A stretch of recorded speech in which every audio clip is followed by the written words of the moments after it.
हे guys welcome back. So आज की video में हम रिव्यू करेंगे जेन क्रिप्टो को। जेन क्रिप्टो अपने आप में काफी ज्यादा कॉम्प्लेक्स प्रोजेक्ट है, स्पेशली इसका टोकनोमिक्स वाला पार्ट बहुत कॉम्प्लेक्स है। प्रोजेक्ट वैसे कैसा है, कैसे वर्क करता है, किसने बनाया है, आगे हम इससे क्या एक्सपेक्ट कर सकते हैं, एज ऑफ नाउ उसकी कंडीशन क्या है, सारी चीज डिटेल में देखेंगे। स्टार्ट करते वीडियो।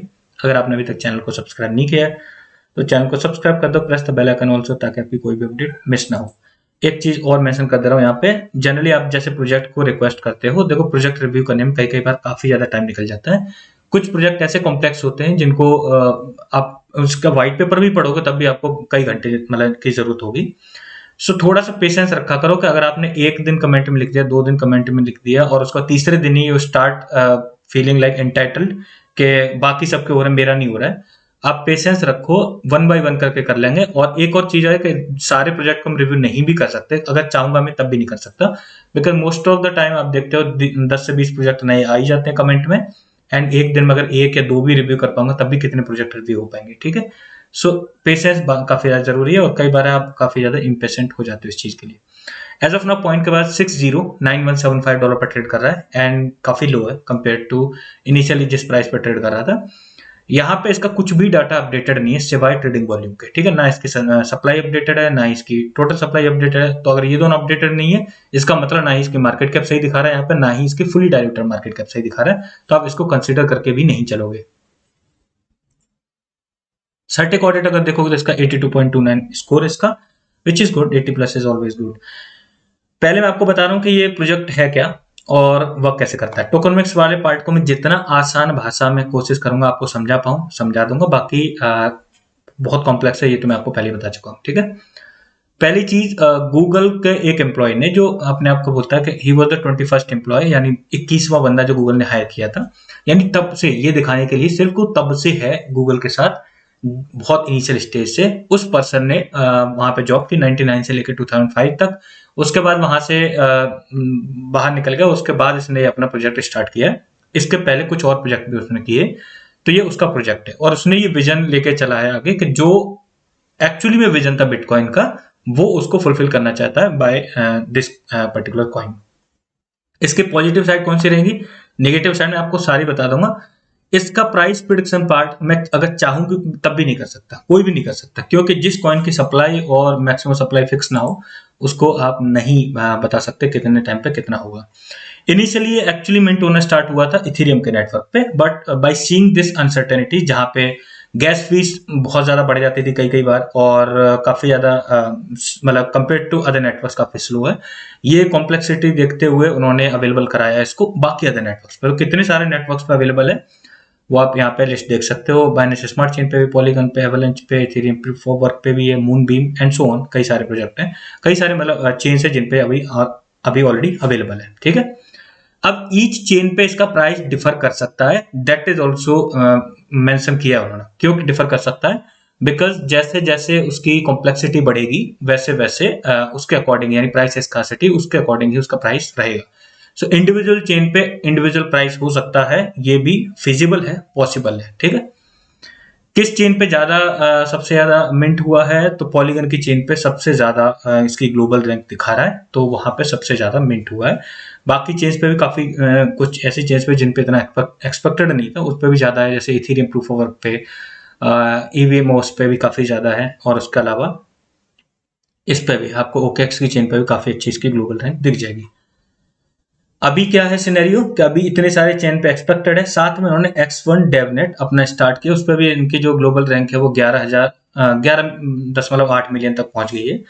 बाकी X1 फास्टनेट बाद में आएगा एंड इट इज एक्सपेक्टेड कि ये सारी सप्लाई जो अलग अलग चेन्स पे अवेलेबल है that can like potentially be available on Fastnet, but as of now I can not say कि ये अवेलेबल होगी या नहीं होगी, that will depend on the development. अब इसमें एक और डिटेल में आपको जैसे बताऊं टोकनमिक्स वाले पार्ट में किस तरीके से कि कुछ टाइम रहता है जब तक आप फ्री मिंट कर सकते हो। फ्री मिंट के बाद फिर एक ऐसा सिनेरियो आ जाता है कि जिसके बाद अगर आप मिंट करते हो तो मतलब उनका विजन इस तरीके से डिजाइन किया गया इसके टोकनमिक्स को मेनली, कि जितना ज्यादा अडॉप्शन हो उतना ज्यादा ही ये डिफरेंशियरी होता चला जाएगा, लेकिन इनिशियली इन्फ्लेशनरी है, यानी इन्फ्लेशन वाले फेज में है, ये भी उन्होंने मेंशन किया है। यहाँ पे दो जो डेटा है वो नोटिस करने वाले। पहला डेटा, अगर आप यहाँ पे सप्लाई सबकी एडअप कर लोगे और उसको करंट प्राइस से मल्टीप्लाई करोगे तो लगभग $400 मिलियन इसकी मार्केट कैप बनेगी। वहां पे जो 12 मिलियन दिखा रहा है विच इज नॉट ट्रू, ठीक है। दूसरा, अगर आप इसकी ग्लोबल रैंक दिखाता है, यानी जितने वॉलेट्स पे मिंट हो चुके हैं, यानी जितने यूजर ऑनबोर्ड होते चले जाएंगे, मिंट करते चले जाएंगे, उसके अकॉर्डिंग उसकी ग्लोबल रैंक सेट होती है। और जितनी मतलब आप ऐसा समझ लो, आपकी जो एक रैंक सेट करोगे आप, ग्लोबल रैंक माइनस आपकी रैंक, इस तरह से फॉर्मूला उन्होंने बना दिया, प्लस टाइम स्पेन। आप जितना ज्यादा टाइम स्पेन बाद इसको रिसीव करोगे, यानी मिंट आपने कर लिया, आप रिसीव के लिए जितना ज्यादा टाइम लोगे, मैक्स पीरियड है 1 साल का, ठीक है, और मिनिमम तो आप तभी के तभी कर सकते हो, बट वो आपके लिए फेवरेबल रहेगा नहीं। तो आप जितना ज्यादा टाइम के लिए टाइम स्पेन दोगे उसको, उतना ही ज्यादा आप इसकी क्वांटिटी मिंट कर पाओगे, ठीक है। अदर देन दैट आप फायदे में नहीं रहोगे। लेकिन उसमें भी कंडीशन रख दी है। उसमें भी कंडीशन ये है कि जब आपका टाइम खत्म होगा, जैसे मान लो कि आपका मिंट का टाइम पूरा हो गया, 1 साल का आपने टाइम स्पेन दिया, वो पूरा हो गया, उसके बाद 24 घंटे का टाइम है, आप क्लेम कर सकते हो। अगर आपने नहीं किया तो वो धीरे धीरे कर उसमें पेनल्टी लगाते जाएंगे, और पेनल्टी 7वें दिन पे है 99% की। अगर विद इन 7 डेज आपने उसको नहीं क्लेम किया तो आपका ऑलमोस्ट जीरो ही मान लो, फिर 1% ही आपको मिलेगा, और वो भी इंडेफिनिट टाइम के लिए 99% रहेगी पेनल्टी। ये हम इसको टोकनोमिक्स वाले पार्ट में डिटेल में वैसे भी देखने वाले हैं। अगर इनको एडअप किया जाए, इसके जितने वॉलेट मिंट हो चुके हैं, ऑल द चेन्स, अगर आप कंक्लूड कर लोगे इसको, मतलब पूरा एडअप कर लोगे, तो नियरली आप ऐसा समझ लो एक ऐसा प्रोजेक्ट जो लगभग 750 मिलियन पीपल ऑनबोर्ड कर चुका है। सो आप इसकी कम्युनिटी वाली पावर को डेफिनेटली थम्स अप दोगे, बिकॉज आप ऐसा समझ लो कि थोड़े टाइम में ही it will be near to 1 billion, और 1 बिलियन होंगे भी इसके मतलब होल्डर, बिकॉज अगर आप सेंट्रलाइज एक्सचेंज ने जो भी मतलब जिन्होंने सेंट्रलाइज एक्सचेंज पे बाई कर रखा है, अगर उनको भी आप काउंट करोगे तो दैट विल बी रफली नियर टू दैट ओनली, ठीक है। सो ये आप मान के चलो, और वैसे भी हम एक अप्रोक्सीमेट फिगर 1 बिलियन का लेके चलेंगे, क्योंकि सूनर और लेटर इतने तक इसकी रैंक पहुंच जाएगी, यानी ग्लोबल रैंक के सबके मिला के अगर आप एडअप करोगे तो। नेक्स्ट थिंग, अगर आपको मिंट करना है तो इनकी वेबसाइट पे एक मतलब स्पेसिफिक सेक्शन दिया है मिंट का, वहां पे जाके वॉलेट कनेक्ट करोगे, वहां पे ग्लोबल रैंक दिखाने लगेगा, आप टाइम डिफाइन करोगे, उसके अकॉर्डिंग फिर आपको गैस फी पे करनी होगी, और आपने अपने ज़ेन टोकन मिंट कर सकते हो अगर मिंट करो, ठीक है। और आप जो भी टाइम स्पेसिफिक डिफाइन कर दो, एक बढ़िया क्वालिटी की अलार्म ऐप डाउनलोड करके, और उसके 2-3 दिन पहले से ही 4-4, 5-5 अलार्म लगा लेना, या ऐसे जो इवेंट रिमाइंडर वाले होते हैं वो ऐप यूज करना स्टार्ट कर देना। पता चले कि आपने मिंट के इतने टाइम इंतजार भी किया, और उसके बाद जब टाइम आया उससे मतलब आप भूल गए और वो पूरा जीरो हो गया, ऐसा नहीं होना चाहिए, ठीक है। इसके अलावा आप इसको स्टेक भी कर सकते हो, अलग अलग टाइम पे आपको अलग अलग उस पर रिवॉर्ड मिलेगा। एंड उसके बाद कुछ चीजें इन्होंने एडिशनल लिंकेज सेगमेंट देखे, जैसे एक्सी एनएफटी है, और यहाँ पे आपको देखेगा ना डीबीएक्स, जेनोन मार्स, उसके बाद फेनिक्स। अब इनको मैंने ओपन करके देखा है तो ये मेरे में लोड ही नहीं हो रहा है, किसी में एप्लीकेशन एरर दे रहा है, किसी में नॉट सपोर्टेड दे रहा है, मे बी वॉलेट कनेक्ट करने के बाद ही हो। So as of now I am excluding those, but these will create additional utility for this token. And even जो एक्सी एनएफटी है उसमें ये भी देखा गया इसका use case, that you have to won certain amount of Zen token, then you will be able to claim that. So अभी हम इसका इम्पैक्ट ज्यादा कंसिडर नहीं कर रहे हैं, ठीक है, जो भी इसके फीचर्स है, we are just focusing on the basic part. अब व्हाइट पेपर में डिटेल में देखते हैं क्या इन्होंने व्हाइट पेपर में डिफाइन किया। 15 पेज का व्हाइट पेपर है, और one of the white paper जो पढ़ने लायक है, काफी अच्छी तरीके से उन्होंने एक्सप्लेन किया चीजों को, और आपको पढ़ने में मजा भी आएगा अगर आप पढ़ना चाहो तो। वैसे इसका सारांश जो भी है, यानी कंक्लूजन, मैं आपको बताता रहा हूँ इसी वीडियो में। सो ज़ेन में इन्होंने पहले बोला है कि ज़ेन उन्होंने इंट्रोड्यूस क्यों किया, इसका मिशन क्या है। मिशन है कि पहले जैसे ओरिजिनल जो जिस विजन से बिटकॉइन को क्रिएट किया गया सतोशी नाकामोटो के द्वारा, उसको ही फर्दर एनहांस कर रहा है ये, रादर देन जैसे कुछ टोकन आते हैं, जैसे इनिशियली कुछ ऐसे भी आए थे क्रिप्टो जिनकी खुद की ब्लॉकचेन भी है, काफी ज्यादा अमाउंट में पहले प्री माइन कर लिए गए, ठीक है, या अर्ली मतलब जो मतलब ओजी वॉलेट होते थे उनमें अर्ली माइन कर लिए गए, या फिर उनमें सर्टेन अमाउंट का टैक्स होता था। इस तरह के कई सारे मतलब सिनेरियो जहाँ पे डेवलपमेंट के लिए अलग वॉलेट क्रिएट किया जाता है, फाउंडर का अलग वॉलेट। ऐसा कुछ नहीं है, इन्होंने बताया है कि ये इस प्रॉब्लम को ऐसे सॉल्व कर रहा है, because they are creating the way जहां पर सबको फेयर चांस मिलेगा, ठीक है, फेयरली आप इसको मिंट कर सकते हो, तो ऐसा कोई सिनेरियो क्रिएट होगा नहीं। नेक्स्ट थिंग उन्होंने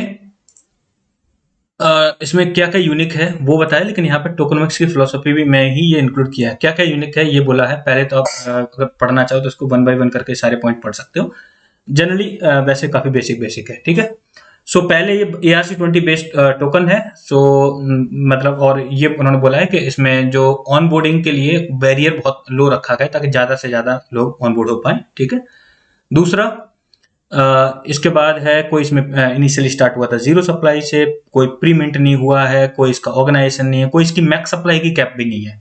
लेकिन एक यहाँ पे इंपॉर्टेंट लाइन उन्होंने मेंशन कर दी है, ये शुरू में इन्फ्लेशनरी है। इस लाइन को आप पढ़ोगे यहां से क्लियर हो जाएगा। ये शुरू में इन्फ्लेशनरी है, it is inflationary in the beginning, becoming disinflationary as adoption increases. लेकिन अडॉप्शन इंक्रीज होगा जब ज्यादा बड़ी कम्युनिटी होगी, और वो अभी एक्चुअली है इसके पास, मतलब एक अच्छे लेवल की कम्युनिटी इस पे है। ठीक है। सो कोई ऐसा नहीं है कि किसी ने बैक किया हो फिर उसको कुछ अलॉट करना पड़े जो बाद में चल के डंप कर सके। ये इम्यूटेबल है, कोई मैनेजमेंट टीम नहीं है जो इसको कंट्रोल करेगी। And the most important part, ना ये प्रूफ ऑफ वर्क है, ना ये प्रूफ ऑफ स्टेक है, ये POP है, यानी proof of participation based crypto है। ठीक है। नेक्स्ट थिंग, इसके बाद आती है कैसे रिवॉर्ड जनरेट होता है। टोकनमिक्स वाले सेक्शन को उन्होंने यहाँ पे एक्सप्लेन किया है कि कैसे आप मिंट कर सकते हो, और मिंट में बेसिकली किस किस चीज का आपको ध्यान रखना पड़ेगा। सो मैं आपको पहले इसको एक लाइन में कंक्लूड करके बोल रहा हूँ, फिर डिटेल में जा रहा हूँ। ये इस तरीके से डिजाइन किया गया है, कंक्लूजन ये है, इस तरीके से डिजाइन किया गया है कि जैसे जैसे लोग ऑनबोर्ड होते जाएंगे वैसे वैसे सामने वाले के लिए मिंट करना डिफिकल्ट होता चला जाएगा। ठीक है। यानी जितने ज्यादा लोग इसको माइन कर लेंगे उतना ही डिफिकल्ट होगा आने वाले लोगों को माइन करना। ठीक है। क्योंकि उस हिसाब से उसकी ग्लोबल रैंक बढ़ती जाएगी, और उस हिसाब से जो स्लोप है वो मतलब इस तरीके से डिजाइन किया गया है कि उन जो नए यूजर होंगे उनके पास सिर्फ एक ही चॉइस होगी, जितना ज्यादा टाइम स्टैम्प वो यूज करेंगे। टाइम स्टैम्प का मतलब है आपने आज मिंट किया, आप उसको रिसीव करोगे मान लो 6 महीने बाद, साल भर बाद, जो मैक्स टाइम है उस तब तक आप कर सकते हो। डिफाइन किया उन्होंने 1 साल का। तो वहां पे जितना आप ज्यादा टाइम का टाइम स्टैम्प रखोगे वही एक तरीका होगा आपके पास बेनिफिट का। अदर देन दैट उतना ही ज्यादा स्कार्स होता चला जाता है जैसे जैसे इसको माइन किया जाए। ठीक है। इसकी कोई इनिशियल सप्लाई नहीं है। इसमें कुछ टर्म्स इन्होंने यूज की हैं जो टाइम के साथ जिनकी वैल्यू घटती जाती है, जैसे AMP एंड EAA। इनको अगर आप देखोगे सो इनको उन्होंने फर्दर डिफाइन किया है, जैसे किस तरीके से वर्क करेंगे। जैसे मान लो आपने इनिशियली ये एक फॉर्मूला दे दिया है जिसके अकॉर्डिंग ये डिसाइड होगा कि आप मतलब जिस टाइम पे अगर आप मिंट कर रहे हो तो उस टाइम पे ग्लोबल रैंक क्या है, आपकी रैंक क्या है। आपकी रैंक होगी, उसको C रैंक के नाम से इन्होंने दिया है, और उसका जो डिफरेंस होगा then it will be multiplied with several fractions. So इसमें एक चीज और यहाँ पे नोटिस करने वाली इन्होंने बोली है, जैसे ये लाइन आप मेंशन करोगे, where EAA start from 10% and decreases in a linear fashion by 0.1% पर each 1 lakh increase in global rank. यानी ग्लोबल रैंक जैसे जैसे 1-1 लाख बढ़ती जाएगी, हर 1 लाख बढ़ने पे 0.1% EAA की वैल्यू घटती चली जाएगी। ठीक है। EAA की वैल्यू ही नहीं, जो AMP की वैल्यू है वो भी घटती चलेगी, because that will be dependent on that also. ठीक है। सो ओवरऑल अगर आप देखोगे तो यहाँ पे इन्होंने इस तरह से ग्राफ बनाया है किस तरीके से वर्क करेगा। कंक्लूजन मैं आपको पहले ही बता चुका हूं कि जैसे जैसे ज्यादा टाइम मतलब लगेगा, यानी जैसे जैसे यूजर ज्यादा ऑनबोर्ड होते चलेंगे वैसे नए यूजर्स के लिए ये काफी ज्यादा मुश्किल होता जाएगा मिंट करना, और उनके पास एक ही चॉइस होगी, जितना ज्यादा टाइम स्टैम्प लें उतना ही ज्यादा वो रिवॉर्ड ले सकते हैं। अदर देन दैट उनके पास कोई वो चॉइस नहीं होगी। ठीक है। सो फ्री मिंट का एक उन्होंने चार्ट भी यहाँ पे दिया है जिसमें ये बताया है कि फॉर एग्जांपल इनिशियली काफी मतलब टाइम तक, यानी जब तक ये ग्लोबल क्रिप्टो रैंक लगभग 8,05,000 के आसपास तक है, वहां तक तो काफी ठीक है, और लगभग 1 मिलियन तक मान लो कि जहाँ पे बहुत इजी था लोगों के लिए मिंट करना, और उसके बाद स्कार्सिटी वाला फैक्टर गेम में आता है, जिसकी वजह से फिर टाइम स्टैम्प के अलावा और कोई चॉइस नहीं रह जाती लोगों के पास। नेक्स्ट, अगर आपके जब भी टाइम पीरियड खत्म होगा उसके 24 है, यहाँ पे देखोगे, ये देखो लिखा है विद इन 25 आवर पीरियड। जैसे मान लो अभी सुबह 7 बजे खत्म हो गया, तो अभी से लेके अगले दिन सुबह 7 बजे तक क्लेम कर लोगे, आपने जितना मिंट किया है उतना का उतना मिल जाएगा। ठीक है। That will be your 0 day. आपको अगर 1 दिन हो जाता है पेनल्टी आपको 1% की लगेगी, 2 दिन लेट हो जाता है पेनल्टी आप पे 3% की लगेगी, 3 दिन हो जाता है पेनल्टी आप पे 8% की, 4 दिन पे 17%, 5 पे 35%, 6 पे जाके 72%, और 7वें दिन तक आपने क्लेम नहीं किया तो आप पे 99%, 99% की पेनल्टी लग जाएगी, and that will B for indefinite time. 7 दिन के बाद आप जब भी इसको मतलब उसके बाद जब भी क्लेम करोगे 7 दिन लेट के बाद, तो फिर आपका इतना ही रहेगा, इससे पेनल्टी ज्यादा नहीं बढ़ेगी, लेकिन ये भी पूरी ही है, मतलब आपका पूरा ही साफ कर देगी। 99% is quite high. Okay, next यहाँ पे उन्होंने स्टेकिंग के बारे में एक्सप्लेन किया है। The staking ranges from 1 day to 1000 days, and उसके बाद सर्टेन रेशियो में एपीवाई भी वेरी करेगी, जैसा आप यहाँ पे देख सकते हो। We are not going much detail, क्योंकि ये इतना ज्यादा इसेंसफुल नहीं है, ठीक है। नेक्स्ट उसके बाद जो जेन टोकन है वो as of now ERC20 token है। It is expected to become the native token of Zen Fastnet, but I can not comment on that as of now. And even central exchange पे भी available है, अगर आप वहां से buy करना चाहो, it is available there for trade also. Next ये मैं आपको बता दूं, ये बंदा है जैक लेविन, जिसने इसको बनाया है। इसका एक प्रोजेक्ट है ये। इसने ये भी मेंशन किया है कि गूगल पे कई सारे फीचर्स हैं जिन पे इसने वर्क किया है, जिसको उन्होंने क्रिएट किया। जैसे इमेज हैक करके जो फीचर है, ड्रैग एंड ड्रॉप वाला फीचर है, ये गूगल का जो फीचर इसी ने बनाया है, या फिर मतलब इसकी टीम ने, आप ऐसा भी कंसिडर करके चल सकते हो सकता है टीम लीड कर रहा हो, टीम ने बनाया, ऑब्वियसली एक बंदे का काम है नहीं है। सो ओवरऑल अगर देखा जाए तो जस्ट ये अब इसका परसेप्शन बनता है कि बंदा टेक्नोलॉजी लेवल पे बहुत ज्यादा एक्सपोज्ड है, पहले से एक्सपोज्ड इन द सेंस जानकारी है उसे, और बहुत बड़े लेवल पे इसने काम किया है, और इसने फिर एक विजन क्रिएट किया है सबके लिए क्रिप्टो मतलब इस तरीके से होनी चाहिए कि जिससे सब लोग इसका फायदा ले पाए। इवन इसमें एक जो प्रोजेक्ट है जिसमें VMPX, आपने देख रहे हो ना नोटिस, मतलब VMPX.io, recently I have seen a news जहां पे इथेरियम जितना बर्न हो रहा है उसका 35% हिस्सा बर्न करने के लिए एकमात्र प्रोजेक्ट ये रिस्पॉन्सिबल है, विच इज पॉजिटिव। आप इसको निगेटिवली नहीं ले सकते, ठीक है। So overall this is the thing. Fair crypto foundation इसने क्रिएट की है, जैक लेविन ने ही। इसके अपनी खुद की वेबसाइट दी है, इस पे व्हाइट पेपर्स और सर्टेन डिटेल्स भी अवेलेबल है, if you want to check out, आप पढ़ भी सकते हो इसको। यहाँ पे नीचे मेंशन भी है, the fair crypto foundation concept has been devised by mister Jack Levin, जिसकी मैंने आपको ट्विटर प्रोफाइल दिखाई है, ठीक है। अब मैं आपको बताता हूँ इसके बारे में अपना ओपिनियन, और ये ओपिनियन में सारा कुछ कंक्लूड करके पॉजिटिव साइड भी देख के नेगेटिव साइड भी देख के फिर मैं बता रहा हूँ।